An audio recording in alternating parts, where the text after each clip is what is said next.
नमस्कार, मैं हूं प्रदीप कुमार। आप देख रहे हैं पॉलिटिकल आइडिया के आज के इस अंक में आप सभी दर्शकों का बहुत बहुत स्वागत है। मित्रों, बिहार विधानसभा का चुनाव इसी वर्ष है। इसी वर्ष क्या 2 महीने मात्र बचे हुए हैं। कभी भी चुनाव की घोषणा किसी भी दिन हो सकती है, 10 दिन 15 दिन के अंदर में। ठीक है, केवल दशहरा के समाप्त होने का इंतजार किया जा रहा है, मुझे लगता है, चुनाव की घोषणा के लिए। और उम्मीद ऐसा है कि दीपावली और छठ के बाद बिहार के विधानसभा चुनाव होंगे। वर्तमान जो परिस्थिति है उसमें मुख्यमंत्री पद के उम्मीदवार के रूप में बिहार की जनता के समक्ष कुछ चेहरे हैं। और जब हम इन चेहरों की बात करते हैं तो सबसे चमकता हुआ चेहरा दिखता है एक चिराग पासवान का। और चिराग पासवान, जबकि अब तक किसी भी गठबंधन ने चिराग पासवान को अपना सीएम उम्मीदवार तो बनाया नहीं। चिराग पासवान भी खुद भी 2 तरह की बातें करते हैं। कभी कहते हैं कि बिहार के मुख्यमंत्री पद के लिए अभी तत्काल कोई वैकेंसी नहीं है, नीतीश कुमार ही मुख्यमंत्री बनेंगे। वहीं दूसरी तरफ चिराग पासवान की जितनी सभाएं होती हैं, चिराग पासवान की दल के जितने भी नेता हैं, सब कि नहीं, चिराग पासवान को सीएम बनना है, चिराग पासवान मुख्यमंत्री बनेंगे। चिराग पासवान के मुख्यमंत्री बनाने के नाम पर ये लोग जनता का समर्थन जुटाने का प्रयास करते हैं। तो माजरा क्या है समीकरण? क्यों ऐसी बातें हो रही है? जब चिराग पासवान का नाम आता है बिहार के भावी मुख्यमंत्री के रूप में तो बीजेपी के लोग भी चुप्पी साध देते हैं। क्या समीकरण है, ये जानने का हम प्रयास करेंगे आज इस वीडियो में। तो सबसे पहले आप सबसे आग्रह होगा एक कि आप वीडियो पूरा देखिएगा, नंबर 1। नंबर 2, अगर मेरी बातें पसंद आती है तो प्लीज लाइक कीजिए और शेयर कीजिएगा, जिससे कि बातें अधिक से अधिक लोगों तक पहुंच सके। और यदि अब तक हमारे चैनल को सब्सक्राइब नहीं किया है तो सब्सक्राइब कर लीजिएगा। चलिए अब आते हैं हम पॉइंट पर। देखिए, सबसे पहली बात क्या है कि बिहार के राजनीतिक इतिहास को हम 2 भागों में बांट कर देखिए। एक 1990 से पहले का बिहार और दूसरा 1990 के बाद का बिहार। 1990 से पहले के बिहार में क्या हुआ? 1990 से पहले के बिहार में दर्जनों मुख्यमंत्री हुए और उनमें लेकिन वर्चस्व किसका रहा? सवर्णों का रहा। पिछड़े भी बने मुख्यमंत्री, दरोगा प्रसाद राय बने, सतीश प्रसाद सिंह बने, उसके बाद बीपी मंडल बने, कई पिछड़े वर्गों के लोग भी बने, कर्पूरी ठाकुर अति पिछड़ा समाज से बने, दलित में भी 2 मुख्यमंत्री बने, भोला पासवान शास्त्री बने, रामसुंदर दास बने। दोनों पक्ष माने कांग्रेस से भी बने, गैर कांग्रेसवाद, चूंकि उन दिनों 2 ही वाद चला करता था, एक कांग्रेसवाद, दूसरा गैर कांग्रेसवाद। दोनों पक्ष से कुछ लोग तो ऐसे निकले जो कांग्रेस से भी बने और गैर कांग्रेसवादी मोर्चे से भी बने। जैसे भोला पासवान शास्त्री की बात कर लीजिए, बीपी मंडल की। तो ये 2 चेहरे ऐसे हैं जो कांग्रेस पार्टी के भी मुख्यमंत्री रहे और विपक्षी गठबंधन के भी मुख्यमंत्री रहने का सौभाग्य कह लीजिए इन लोगों को प्राप्त है इतिहास में। ठीक है, तो एक दौर था 90 से पहले का, और 90 से पहले मान के चलते हैं कि 80% जो समय था, ये जो 43 वर्ष बीता, 47 से लेकर 90 तक आज़ादी के बाद, तो उसमें प्रायः सवर्ण ही मजबूत रहे, सत्ता के शीर्ष पर रहे। 90 के बाद एक छत्र राज है पिछड़ों का। बीच में केवल बीच में कुछ दिन के लिए जीतन राम मांझी, और वो भी कहना नहीं चाहिए जीतन राम मांझी की सरकार, कहना चाहिए नीतीश कुमार की सरकार थी। जीतन राम मांझी जब तक नीतीश कुमार के रबर स्टाम्प बने हुए थे तब तक नीतीश कुमार ने उनको रखा। मतलब बिहार की जनता ने मुख्यमंत्री नहीं बनाया था जीतन राम मांझी को, नीतीश कुमार ने बनाया था। और इस बात का एहसास नीतीश कुमार लगातार कराते रहे। और जिस दिन जीतन राम मांझी ने खुद अपने बल पे कुछ फैसले लेने शुरू किए, नीतीश कुमार की चौकड़ी लग गई और कुर्सी से उतार दिए गए जीतन राम मांझी।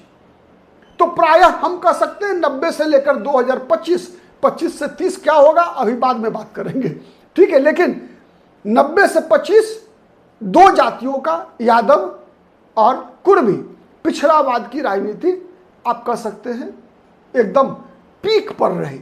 मतलब ये सत्ता के 2 केंद्र लालू और नीतीश, ठीक है।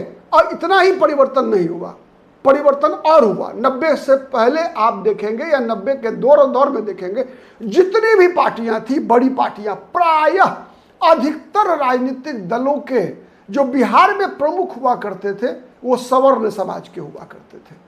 अधिकतर, अपवाद छोड़ दीजिए, अधिकतर प्रायः राजनीतिक दलों के जो बिहार के अध्यक्ष हुआ करते थे वो सब के सब सवर्ण हुआ करते थे। अधिकतर मैं जोड़ रहा हूं दोबारा। लेकिन अब क्या स्थिति है? अब शायद ही किसी दल का प्रदेश अध्यक्ष सवर्ण है। केवल एक दल है ऐसा, उसका नाम है राष्ट्रीय जनता दल, जिसका प्रदेश अध्यक्ष सवर्ण है। वो दल जो पिछड़ावाद की राजनीति का सबसे ज्यादा लाभ अगर किसी को मिला तो वो मिला था राष्ट्रीय जनता दल को।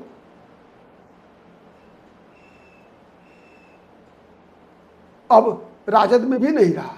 राजद के भी अब प्रदेश अध्यक्ष अति पिछड़ा का बेटा है मंगनी लाल मंडल। आज से 6 महीना पहले तक जगदानंद सिंह हुआ करते थे। इसके अलावा हर दल के प्रदेश अध्यक्ष पिछड़ी जातियों के। तो चिराग पासवान की संभावना यहीं से खुलती है, यहीं से खुलती है 2025 से, जब दलितों के मन में भी आ रहा है कि भाई बिहार में जो जातिगत जनगणना हुई, जातिगत सर्वे हुआ, उसमें ये आंकड़े निकल कर आए कि सबसे बड़ी आबादी दलितों की है। सबसे बड़ी आबादी किसकी है? दलितों की। तो अब वो समय आ गया है जब कोई दलित अपने वोट के बल पे बिहार का मुख्यमंत्री बने। 3 मुख्यमंत्री, भोला पासवान शास्त्री, रामसुंदर दास, जीतन राम मांझी, 3 लोग हो चुके हैं। तीनों किन परिस्थितियों में हुए, दोहराने की आवश्यकता मुझे नहीं लगता है, दोहराने की आवश्यकता है। जीतन राम मांझी का बारे में मैंने बताया, ठीक है। रामसुंदर दास कर्पूरी ठाकुर की सरकार को गिराकर मैं बता रहा हूं, और गिराने में किन लोगों की भूमिका थी बताने की आवश्यकता नहीं होनी चाहिए। कभी सब कुछ तो आज ही एक ही वीडियो में मैं नहीं बता पाऊंगा, ठीक है। तो रामसुंदर दास की सरकार, कर्पूरी ठाकुर की सरकार को गिराकर रामसुंदर दास की सरकार बनी। फिर भोला पासवान शास्त्री 3 बार मुख्यमंत्री बने, लेकिन 3 बार मिलाकर भी 5 साल का टेन्योर जो है वो नहीं पूरा किए हैं। 3 साल भी नहीं पूरा हुआ है 3 बार मिलाकर मुख्यमंत्री बनने के बाद भी। तो इसीलिए मोटे तौर पे 47 से 90 अग्रणी जातियों के लिए, 90 से 25 पिछड़ी जातियों के लिए। अब यहीं से दबाव और दावा चिराग पासवान का उभर कर आता है कि दलित मुख्यमंत्री, और इसी दलित मुख्यमंत्री का जो एस्पिरेशन है बिहार की जनता में, दलितों के बीच, दलितों को जब से ये पता चला कि अब उनकी आबादी लगभग 21% है, तब से दलित वर्ग में आकांक्षा है कि अब तो हमारा भी मुख्यमंत्री होना चाहिए।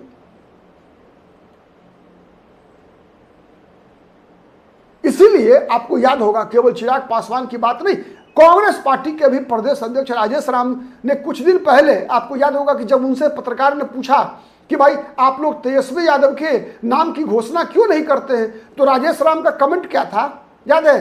कि कहिए ना एनडीए वाला को चिराग पासवान को मुख्यमंत्री का उम्मीदवार घोषित कर देगा। लीजिए, यहां खेल है। क्या खेल है यहां? कि वहां अगर चिराग पासवान अगर मुख्यमंत्री पद के उम्मीदवार बन जाएंगे तो यहां पर रास्ता किसका खुलेगा? जब लालू यादव बने तब तो लालू यादव के विरोध में किसका भाग्य खुला? नीतीश कुमार का। यह है गणित। और अब कांग्रेस भी अगर चिराग पासवान अगर दलित मुख्यमंत्री के लिए दावा नहीं ठोकेंगे, अगर बीजेपी के लोग उनको आंतरिक समर्थन नहीं देंगे, तो कांग्रेस ने तो पासा फेंक दिया है। राजेश राम को अध्यक्ष बनाकर तेजस्वी यादव को मुख्यमंत्री नहीं स्वीकार किया है। घोषणा कर दिया कि चुनाव के बाद जब विधायक चुनकर आएंगे तो फिर हम नए मुख्यमंत्री पद के कोई नया मुख्यमंत्री चुनेंगे। कौन जानता है उस समय में राजेश राम बोल सकते हैं कि किसी दलित को बनाओ मुख्यमंत्री। पप्पू यादव पहले से बैटिंग कर रहे हैं कांग्रेस के पक्ष में। राहुल गांधी लगातार दलित विमर्श पर आंदोलन खड़ा करने का प्रयास कर रहे हैं बिहार की राजनीति में। जितने भी दलित बुद्धिजीवी, दलित चिंतक, ये सब के सब कांग्रेस पार्टी ज्वाइन कर रहे हैं। तो ये है खेल, और इसी खेल में वर्तमान जो परिस्थिति है उसमें ये दलित राजनीति के विमर्श में सबसे बड़ा चेहरा बिहार में अगर कोई है तो वो चिराग पासवान का चेहरा है। और यही कारण है कि चिराग पासवान के समर्थक, चिराग पासवान की पार्टी के लोग लगातार दावा ठोक रहे हैं। बीजेपी के नेता भी चुपके से इशारा कर रहे हैं कि हमें चिराग पासवान पर क्या आपत्ति होगा, चुपके से बोलकर चले जाते हैं नीतीश कुमार तो अब बुरे हो गए।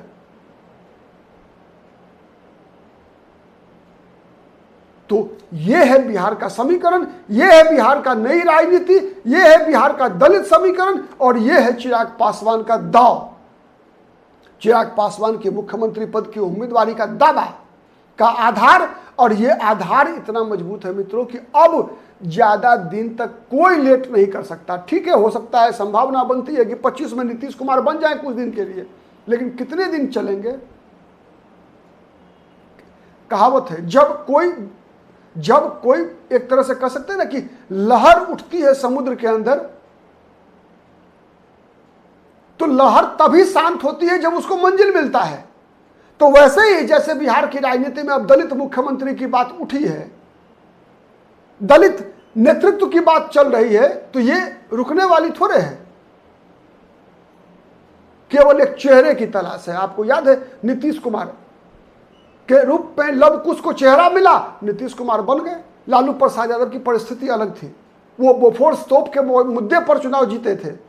विश्वनाथ प्रताप सिंह का जो लहर चला था, राजा नहीं फकीर है देश की तकदीर है, राजा नहीं फकीर है देश की तकदीर है, ठीक है, ये जो नारा लगा था विश्वनाथ प्रताप सिंह का, उसके कारण लालू यादव मुख्यमंत्री बने थे 90 में, और वो भी रामसुंदर दास को हराकर मुख्यमंत्री बने थे। ठीक है, तो वो परिस्थितियां अलग थी। तो ये है फैक्टर। आज के लिए इतना ही, फिर हम किसी अन्य मुद्दे पर अन्य वीडियो में आपके साथ मुलाकात होगी। तब तक के लिए नमस्कार।